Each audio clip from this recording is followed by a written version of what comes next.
अचानक झालेल्या प्लॅनला मी न लांबवता डायरेक्ट तुमच्यासोबत शेअर करत आहे. तर हा प्लॅन खूप दिवसापासून चालू होता. चला नाशिकला जाऊया, चला नाशिकला जाऊया.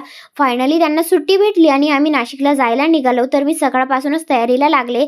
घरातील डेली रुटीनची कामे आवरली. त्यानंतर स्किन केअर केलं, हेअर वॉश वगैरे केली, माझी स्वतःची तयारी केली आणि खूप दिवसापासून माझं चालू होतं की घराला पडदा लावूया. नवीन आणलेला होता.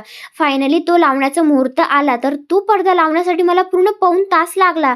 त्यानंतर मी बॅग पॅक केली. बॅग पॅक केल्यानंतर ते पण आले आणि दोघं निघालो आम्ही घरून 5 वाजता.